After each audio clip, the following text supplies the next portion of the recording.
Hello, Internet, and welcome to Story Nook.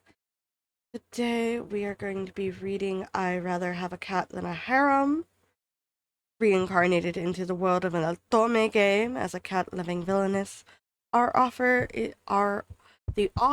is Kozuzu Kobato, and our artist is Hinano Chano. Go ahead and grab your tea, coffee, whatever it is you want to drink, and curl up into a blanket or something. I am actually sick. I have congestion so bad it's hard to breathe. But if I lay down, I won't get hydrated and I can't sleep because of pain. I also have diarrhea, which also sucks. So, we are forcing myself to do things. But I hope everyone else is doing well, staying healthy, all that good jazz. And we are on our intermission. Last time we finished chapter 9. We're going to read this intermission and then possibly part of chapter 10. Possibly. I don't hold me to it. Intermission, a night in Wallum. You must be exhausted, dear. Joshua Northland had arrived at Margrave Wallum's estate just before midnight. He was met by his wife Isabel as soon as he stepped off the carriage.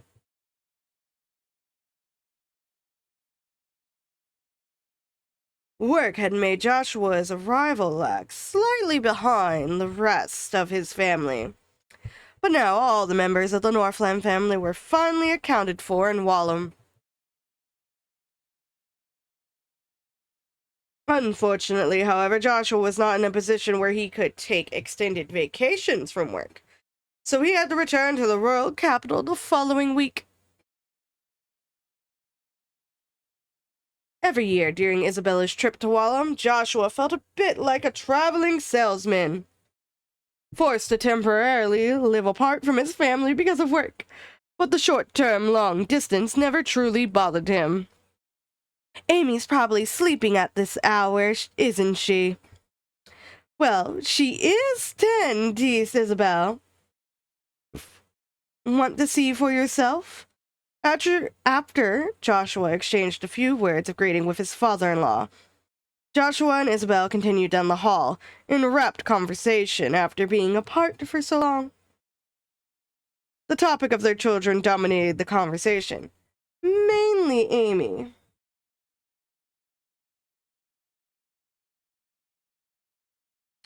Harold was pretty much the same as he always was. Joshua had already heard the exciting tale of his participation in the Kraken hunt. I met Prince Edward, by the way, he said. Oh, isn't he such a nice boy? I didn't have any problems with his character. No matter which world you find yourself in, the powerful always seem to be burdened with so many troubles, don't you think? They don't ask to be born into the position, and yet they're never truly free. You're quite his advocate, aren't you? Well, he's Amy's friend, Isabel said, chuckling. Joshua couldn't detect any hidden meaning in her words. Everything she said came from the heart. From what he told me, it doesn't sound like her friend wants to keep it that way. My word, did he really say so? Oh, phooey. I wanted to be there when he got around to saying that. So then, what was your response? I love this couple, and I hope we get more scenes of them. They're adorably precious. And, the stomach pain.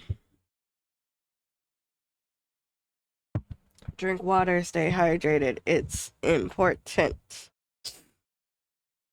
Prompted by the shining eyes of his wife, Joshua somewhat awkwardly asked her to forgive him for what he was about to tell her. Well, I told him I wasn't going to let her marry anyone until she turned 18. Isabel gave him a small smile. That was a little silly. Even if it wasn't how things were done in this world, she deeply understood why her husband felt that way. They were reincarnated into a different world. They were different people altogether, but there were still some lingering feelings and social expectations from their previous lives that couldn't be erased. They would both view Amy as a child until she turned 18 at least. Well, it's a bit too late to cry over spilled milk, I suppose, Isabel continued. But unfortunate for those two. Bit unfortunate for those two, but they'll just have to wait another 8 years. Joshua and Isabel quietly opened the door to their sleeping daughter's room. The inside was faintly illuminated by the moonlight spilling in from the window and by the dim magical lamp in the room. Since she was very little, Amy had always preferred sleeping with a soft light on in the room. There was not one but two round lumps on top of the bed. Amy and Tigger were sleeping together. Amy on her side, turned inward, and Tigger beside her. Tigger's fluffy orangey brown and black front legs were tangled up in Amy's stretched out arms. Even though they likely really wanted to hug each other in this season, they were both probably too hot. Yep. It is definitely too hot. I wonder if the heat's part of the reason I feel so goddamn sick. My husband's so achy, he can't even be touched. He needs help in and out of bed. It sucks. If he's still like this tomorrow, he's got health insurance. I don't have health insurance. So I might have to, like, borrow money or spend most of my check going to the doctor. I didn't pay a bill. I need to do that. I need to do that now. Sorry about that. I forgot I didn't pay my electric bill, and I need to do that post-haste. I don't remember what chapter we're on. Well, which paragraph. This one. They were too hot. Amy mumbled something incoherent in her sleep, stirring slightly, and was about to tug her arm away.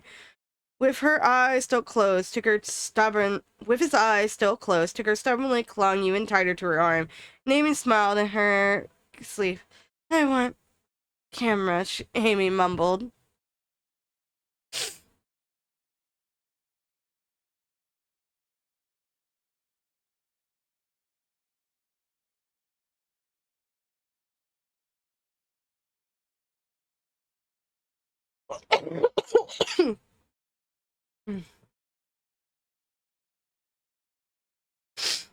My body. Right, Isabel blurted out before quickly covering her mouth with her hand. As the two parents scampered away to avoid waking them up, they heard the thumping sound of a swishing tail. Joshua, the director of the technology at the Institute of Magic, was filled with a renewed resolve to develop a camera as soon as possible.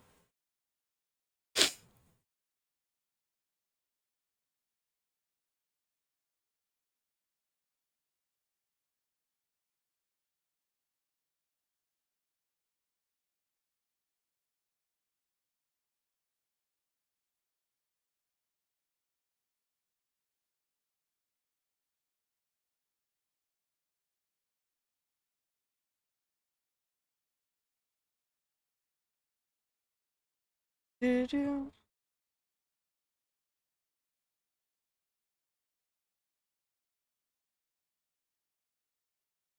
2 days later. Love this little break with the kitty paws. That makes me so happy. Oh, Joshua, a package has arrived for you. Thank you, Rudolph. From the royal palace, it was sent by Prince Edward. Joshua considered the package with some trepidation. Having no idea what Edward could have sent, he carefully broke the seal. Out of the securely wrapped package came something that glittered in the light, shining in from the window. Sea serpent eyes. Oh my word, that's incredible, cried Isabel. Joshua read the attached letter. These were items personally given to me by an envoy from a foreign kingdom. But not knowing what to do with them, I've just been holding on to these for many years without any real use for them. I heard from Amy that you were looking for some, so you can have them if you'd like.